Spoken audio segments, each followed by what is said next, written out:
Hello दोस्तों, स्वागत है आप सभी लोगों का। तो चलिए बिना देर करते हुए देखेंगे लोको पायलट और टेक्नीशियन के लिए, जो कि बहुत ही महत्वपूर्ण होगा, विज्ञान का क्वेश्चन जो भौतिक साइंस पर आधारित होगा। तो चलिए बिना देर करते हुए देखते हैं। उससे पहले यदि हमारे वीडियो को पहली बार देख रहे हों, अगर आपको अच्छा लगे तो हमारे चैनल को सब्सक्राइब कीजिए। तो पहला क्वेश्चन है आपके सामने, पानी का क्वथनांक होता है। तो पानी का क्वथनांक हो जाता है 100 डिग्री सेंटीग्रेड होता है पानी का क्वथनांक। इसका राइट आंसर हो जाएगा 100 डिग्री सेंटीग्रेड होता है पानी का क्वथनांक। पानी का क्वथनांक होता है। पानी का रासायनिक नाम, रासायनिक सूत्र होता है H2O। दो संबंध 1 के अनुपात में हाइड्रोजन और ऑक्सीजन का मिश्रण होता है। और एक होता है D2O, ड्यूटेरियम ऑक्साइड, जिसको भारी जल कहा जाता है। इससे आग बुझाने में या मंदक के रूप में इसका प्रयोग किया जाता है, D2O का। तो चलिए आगे देखेंगे अगला प्रश्न आपके सामने है। इसमें बता रहा है 1 माइक्रोन किसके बराबर होता है। मिलीमीटर में पूछ रहा है। 1 माइक्रोन ऑप्शन नंबर बी हो जाएगा सही आंसर। 0.001 मिलीमीटर के बराबर होता है। अगला क्वेश्चन देखेंगे। अगला क्वेश्चन दिया है, CGS पद्धति में शक्ति का मात्रक होता है। ऑप्शन ए दिया अर्घ प्रति second, option B watt second, option C शक्ति दिया है, ऑप्शन डी दिया है वाट। तो इसका सही जवाब हो जाएगा, इसका सही जवाब बताइए। इसका सही जवाब हो जाएगा ऑप्शन नंबर ए, अर्घ प्रति सेकेंड।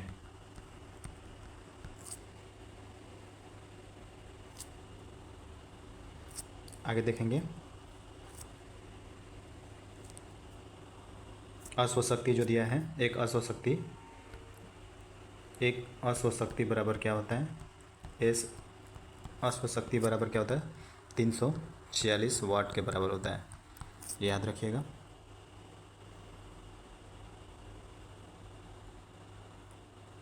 आगे देखेंगे।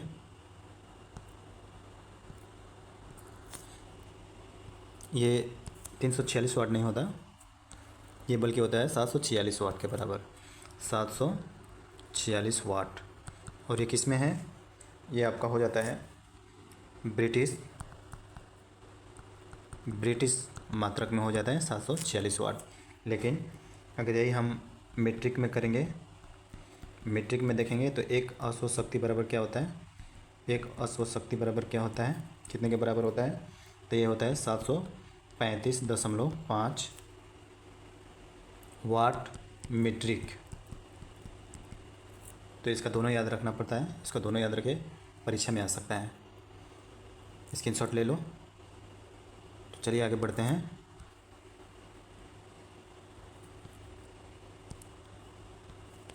अगला क्वेश्चन देखेंगे। अगले क्वेश्चन की तरफ, एंगस्ट्रॉम किसको व्यक्त करने की इकाई होती है। ऑप्शन ए दिया है द्रव्यमान, ऑप्शन बी दिया है समय, ऑप्शन सी दिया है लंबाई, ऑप्शन डी दिया है बल। तो इसका सही जवाब हो जाएगा, बताइए इसका सही जवाब हो जाएगा ऑप्शन नंबर बी, समय को व्यक्त करने का ये एंगस्ट्रॉम मात्रक होता है। आगे देखेंगे अगला क्वेश्चन, हार्स पावर दिया है प्रश्न में, 0.5 हार्स पावर में कितने वाट होते हैं। तो अभी मैंने बताया 1 हार्स पावर बराबर होता है कितना, 746 वाट। तो पूछ रहा है कितना, 0.5 HB बराबर 2 का डिवाइड कर दो, 2 3 6, 2 7 14, 2 3 6। तो ये हो जाएगा इसका आंसर।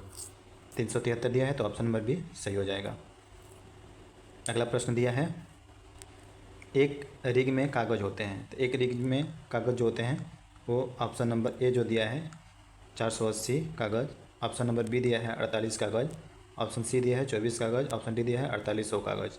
तो इसका सही जवाब हो जाएगा ऑप्शन नंबर ए, 480 कागज़ होते हैं। अगले प्रश्न की तरफ बढ़ेंगे और देखेंगे।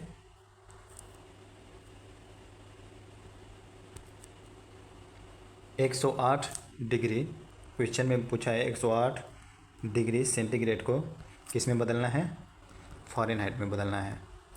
तो अभी हमने बताया था इसको कैसे बदला जाता है, तो चलो हम लोग देखते हैं इसको कैसे बदला जाता है। सूत्र में रखेंगे, तो सूत्र में कैसे रखेंगे देखेंगे इधर, C/100 बराबर फ़ारेनहाइट में बदलना है। तो फ़ारेनहाइट का सूत्र क्या था, F-32 बटा के होता है 180, 0 से 0 कैंसिल हो गया, 2 5 10, 2 9 18 काट दो, फिर 9 से ऐसे गुणा कर दो, इसका ऐसे गुणा कर दो।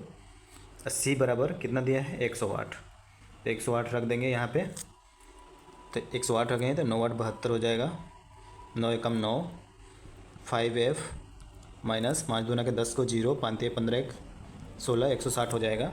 फिर 5F का इधर आएगा, मान के याद करेंगे तो फिर 972, या फिर ये इधर आएगा तो प्लस में हो जाएगा, दोनों जुड़ जाएगा तो 160 जुड़ जाएगा तो हो जाएगा 2 6 7 13 को 3, हासिल 1 हो जाएगा, 9 1 10 और 1 11, तो 1132 में हम 5 का भाग देंगे, कितना होगा 5 दूना के 10 हो जाएगा, और फिर 10 हो जाएगा, फिर 5 दूना के 10 करेंगे इधर, 5 दूना के 10 करेंगे, ठीक है।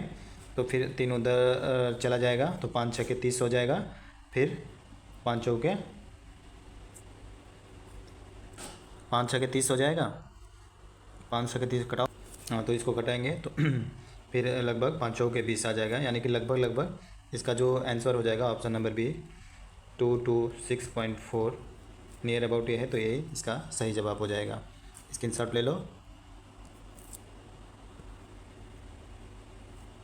सूत्र क्या होता है किसी भी यूनिट में बदलने के लिए, एक बार सूत्र हम यहाँ पे लिख दे रहे हैं, उसको नोट डाउन कर लो, आगे चल के बहुत ही काम आएगा। इस पर एक क्वेश्चन तो पक्का है कि पूछेगा एग्जाम में।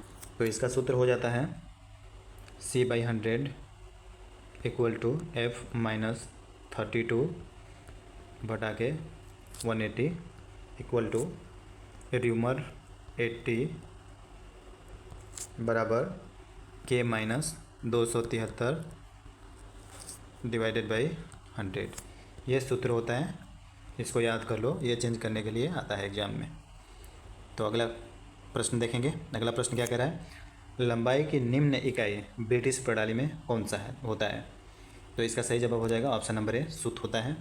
चलो आगे बढ़ते हैं, देखते हैं अगले प्रश्न। प्रकाश वर्ष किसका मात्रक होता है। तो प्रकाश वर्ष यहाँ पे दिया है दूरी का, समय का, चाल का, संवेग का। तो चलो इसका सही जवाब बताओ। तो इसका सही जवाब हो जाएगा, ये इसका दूरी का मात्रक होता है, ये दूरी का मात्रक होता है, रेड ही रखते हैं, दूरी का मात्रक होता है, दूरी का मात्रक होता है। और दूरी का सबसे बड़ा मात्रक क्या होता है, दूरी का सबसे बड़ा मात्रक अगर हम देखेंगे तो क्या हो जाएगा, पारसेक। पारसेक होता है जो कि 3.26 प्रकाश वर्ष के बराबर होता है। तो इसको भी याद रखना। अगला क्वेश्चन क्या कह रहा है, प्रश्न दाब का विमीय सूत्र क्या है। विमीय सूत्र पूछ रहा है, तो इसका सही जवाब क्या हो जाएगा, विमीय सूत्र पूछ रहा है, तो इसका सही जवाब बताओ आप लोग। विमीय सूत्र, विमीय सूत्र किसको बोला जाता है, इसका सबसे पहले तो जवाब हो जाएगा ऑप्शन नंबर डी, ये सही जवाब हो जाएगा। चलो हम लोग देखते हैं थोड़ा विमीय सूत्र किसको बोला जाता है, ध्यान से समझिएगा आप लोग। अब जैसे मान लीजिए हम लोग विमीय सूत्र निकालेंगे, जैसे मान लो हमको क्षेत्रफल का, हम लोग किसका निकालेंगे, क्षेत्रफल का। मान लो कि क्षेत्रफल का हमको विमीय सूत्र निकालना है। तो क्षेत्रफल का विमीय सूत्र निकालेंगे, सबसे पहले तो हमें पता होना चाहिए कि इसका सूत्र क्या होता है, ये किन किन राशियों से मिलकर बना होता है, क्षेत्रफल कैसे निकाला जाता है। तो क्षेत्रफल का जो मात्रक होता है या जो इसका फार्मूला होता है वो क्या होता है, लंबाई गुणे चौड़ाई। ठीक है, लंबाई को L से डिनोट कर देंगे और चौड़ाई भी तो L में ही मापेंगे। तो इसका जिसमें मापते हैं उसी को बड़े अक्षरों में लिख करके और विमीय सूत्र को लिखा जाता है। तो L मिल करके क्या हो जाएगा, 2 हो गया, तो L का स्क्वायर या L2 बोलते हैं उसको। क्षेत्रफल का ये विमीय सूत्र कहा जाएगा। इसी प्रकार देखेंगे अगला। अब जैसे मान लीजिए हमको निकालना है किसका, आगे देखेंगे। जैसे मान लो हमको निकालना है आयतन का, आयतन का। तो बताइए आप लोग, इसका सूत्र क्या होता है? लंबाई गुणे चौड़ाई गुणे ऊंचाई। तो किस में मापते हैं? लंबाई एल से डिनोट कर देंगे, एल हो जाएगा इसका, इंटू इसका भी एल हो जाएगा, इंटू इसका भी एल हो जाएगा। तो तीनों मिलकर कितना हो गया? एल पे 3 आएगा ना 3 बार, तो इसका हो जाएगा यही विमीय सूत्र। इसी को बोला जाता है विमीय सूत्र। चलो और कुछ देखेंगे। अब जैसे मान लीजिए हमको निकालना है घनत्व का, हमको किसका निकालना है? घनत्व का। घनत्व बराबर क्या होता है? द्रव्यमान, द्रव्यमान बटा के आयतन, इसका सूत्र होता है। तो द्रव्यमान को हम किससे डिनोट करते हैं? m से। और आयतन का अभी हमने निकाला था, आयतन का कितना है? 3 L3। तो अभी इसका विमीय सूत्र हम करेक्ट निकालेंगे तो m तो ऊपर है तो इसमें कोई चेंजिंग नहीं होगा, लेकिन ये ऊपर जाएगा तो इसका जो मात्रक है ये माइनस में हो जाता है। तो ये कैसे हो जाएगा? माइनस में हो जाएगा। चल एक एक स्टेप समझो। m तो रहेगा, फिर ये अगर ऊपर जाएगा तो ये L-3 हो जाएगा। क्यों? क्योंकि ये बाटा में है और ऊपर जाएगा तो ये चिन्ह इसका बदल जाता है, तो माइनस हो जाएगा। अभी इसको हम एक ही ब्रैकेट में रख देंगे तो L-3, ये जो हो जाएगा किसका? ये घनत्व का हो जाएगा। क्या? विमीय सूत्र हो जाएगा। इसी को बोलते हैं विमीय सूत्र। चलो एक और समझ लेंगे, क्लियर हो जाएगा आप लोगों को।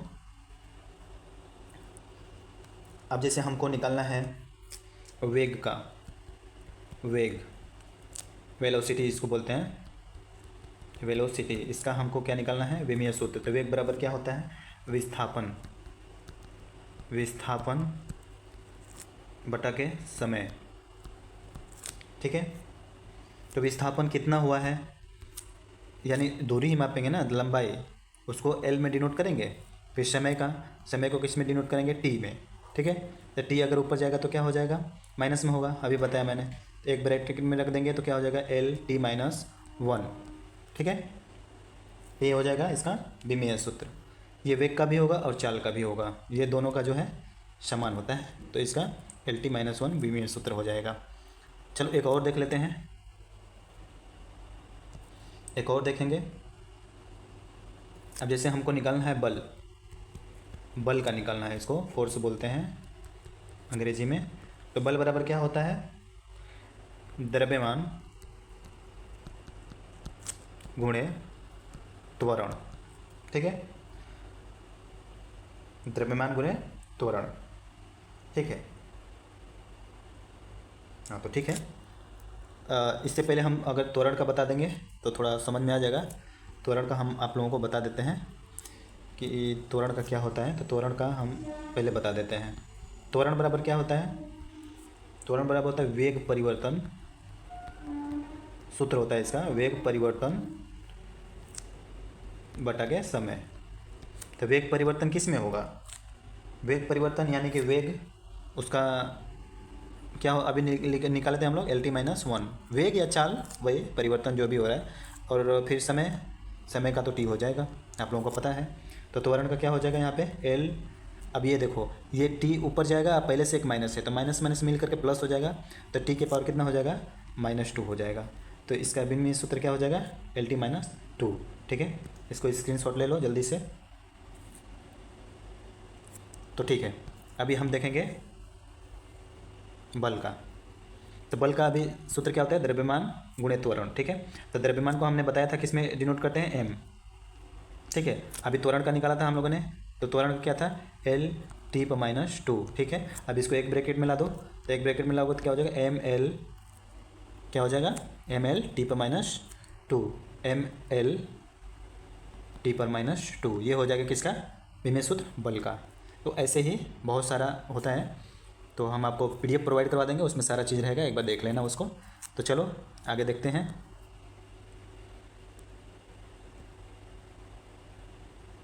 7वां पे अब यहाँ पे दिया है एक क्वेश्चन है, पढ़ो इसको ध्यान से। चलो क्वेश्चन को पढ़ते हैं। क्या दिया है? गोले की त्रिज्या, ये त्रिज्या है, गोले की त्रिज्या का मापन में त्रुटि जो है 1% है, इसके आयतन की गणना में त्रुटि पूछा है, कितना होगा? तो चलो देख लेते हैं। गोले का आयतन, तो गोले का आयतन बराबर क्या होता है? आपको फार्मूला याद होना चाहिए। V इक्वल टू होता है 4/3 पाई R क्यू, ठीक है। तो आयतन में प्रतिशत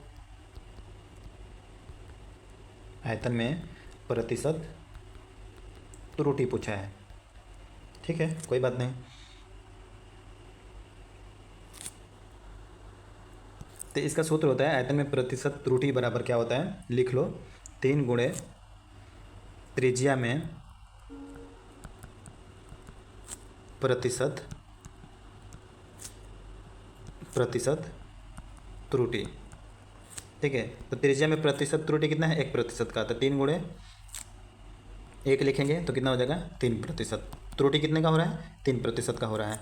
तो इसका आंसर हो जाएगा option number B, right answer है। स्क्रीनशॉट ले लो, मिटाऊंगा मैं।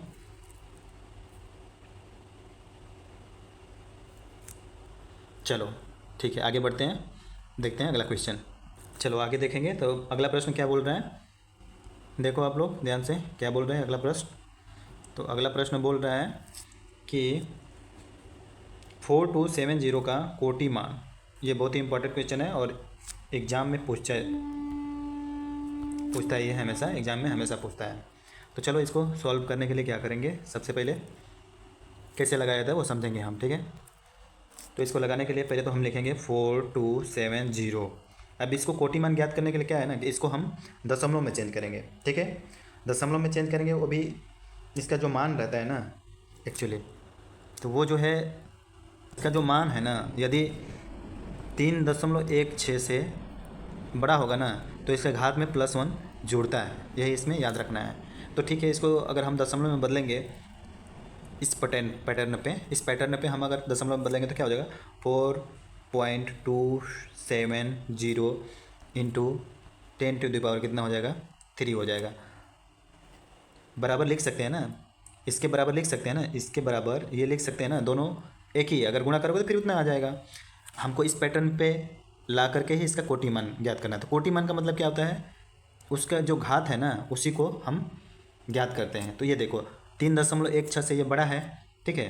तो 10 के पावर जो हो जाएगा 10 के पावर, अब ये तो 3 है ही, तो ये ज़्यादा है तो 1 देगा प्लस में, ठीक है। तो ये क्या हो जाएगा? 10 के पावर 4 हो जाएगा। तो इसका आंसर जो क्या हो जाएगा? Option number C. समझ में आया? सबसे पहले इसको दशमलव में बदला जाता है।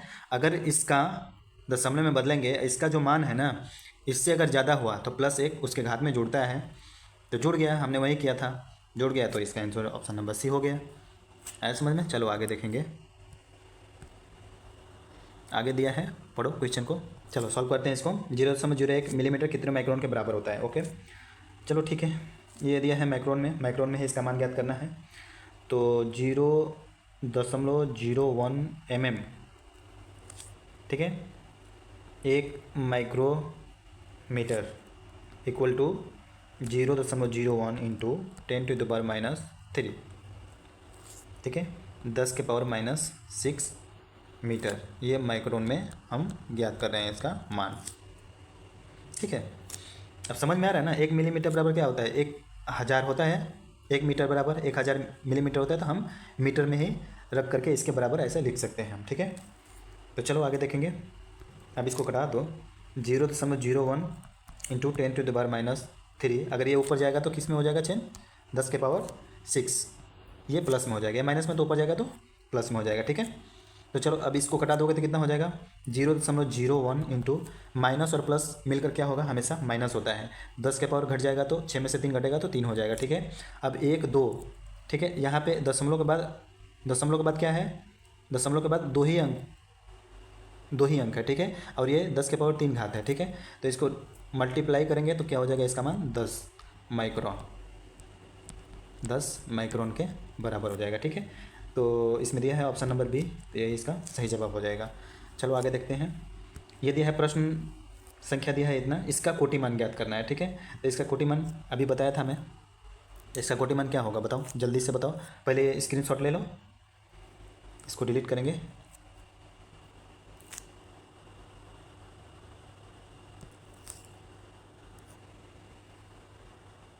चलो स्क्रीनशॉट ले लिया होगा आप लोगों ने, थोड़ा मिटा देते हैं इसको। ओके ठीक है, चलिए देखते हैं आगे। तो इसका कोटि मान हमको ज्ञात करना है, ठीक है। तो ये तो पहले दशमलव में है ही, ठीक है। दशमलव में है तो हम क्या करेंगे बताओ। दशमलव में है तो 0.000000, 5 टाइम्स 0 है 6 है, ठीक है। इसको हम क्या लिख सकते हैं, ऐसे लिख सकते हैं क्या, 10⁻⁻6 लिख सकते हैं ना। अगर इसको हम लोग इस रूप में भी लिख सकते हैं ना, 10⁻6। अगर 6 में इसका भाग देंगे तो इतना होगा इसका मान, ठीक है।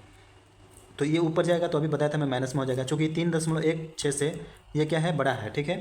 तो अभी मैं बताया था जब बड़ा होगा तो क्या होगा, +1 जुड़ता है, ठीक है। ये घात है, +1 जुड़ता है तो प्लस माइनस मिल करके माइनस होता है। हालांकि 6 का जो 6 बड़ा है तो उसी का संख्या लगेगा, 10⁻⁻5 हो जाएगा, ठीक है। तो 10 के घाते -5, ये इसका आंसर हो जाएगा डी, ठीक है। चलो आगे देखते हैं फटाफट।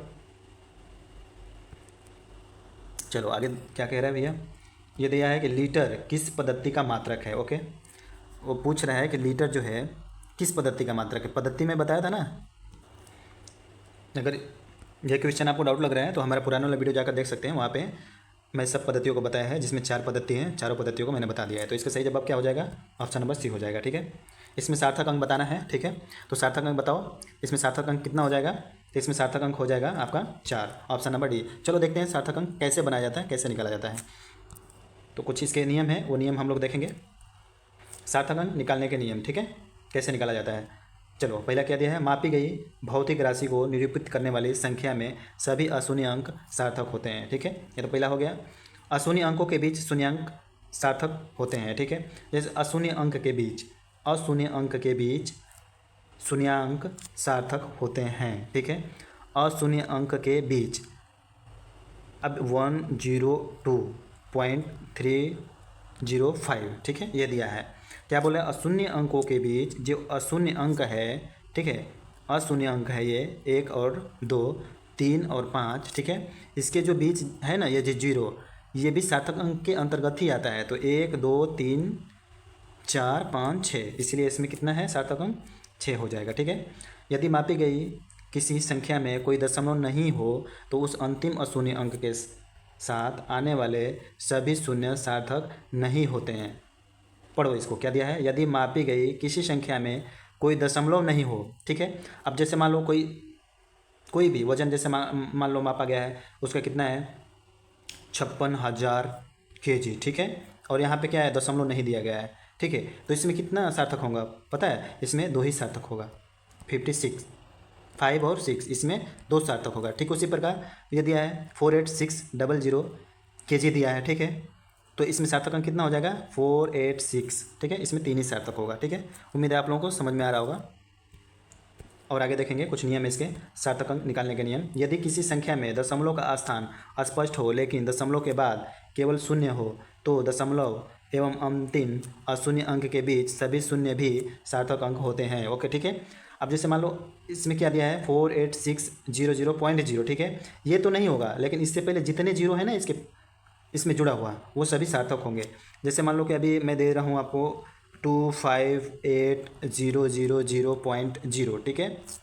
तो इसमें सार्थक अंक कितने हो जाएंगे, इसमें सार्थक अंक 1 2 3 4 5 6, इसमें सार्थक अंक कितने हो जाएंगे 6 हो जाएंगे। ठीक उसी प्रकार जैसे ये हुआ है। अगला दिया है यदि किसी संख्या में दशमलव से पहले कोई अशून्य अंक नहीं हो तो दशमलव में अशून्य अंकों के बीच स्थित कोई भी शून्य सार्थक नहीं होगा।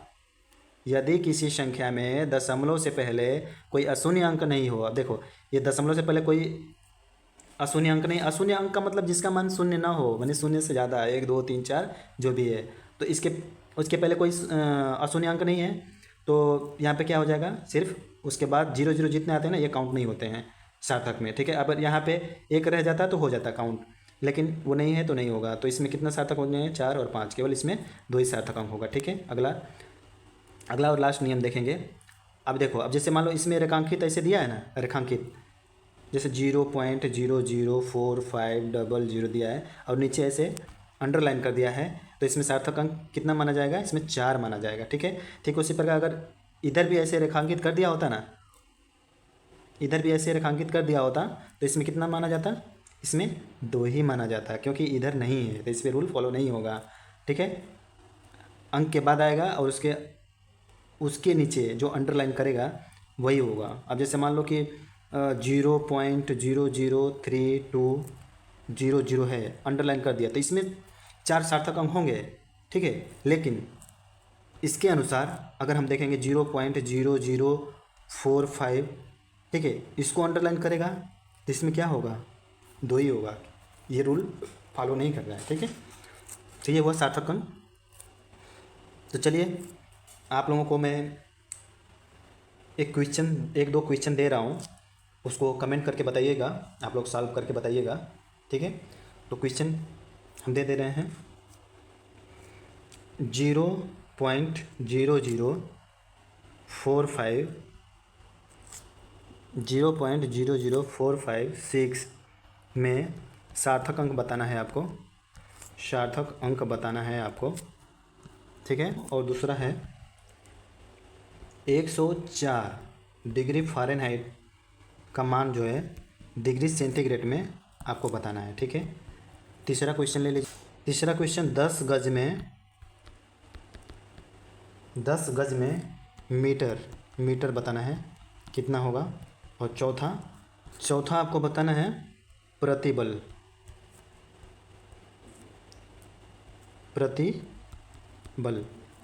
का क्या बताना है आपको? विमीय सूत्र बताना है। तो ये आपको होमवर्क रहेगा, ये आप कमेंट बॉक्स में कमेंट करके इसका जवाब बता सकते हैं। दोस्तों, यदि ये वीडियो आपको अच्छा लगा है तो इसको शेयर कीजिए, लाइक कीजिए और कमेंट करके इन क्वेश्चनों का जवाब दीजिए, इन प्रश्नों का जवाब दीजिए। मिलते हैं अगले वीडियो में इससे भी दमदार प्रश्नों को लेकर, जो कि आपके एग्ज़ाम की दृष्टि से बहुत ही महत्वपूर्ण होगा।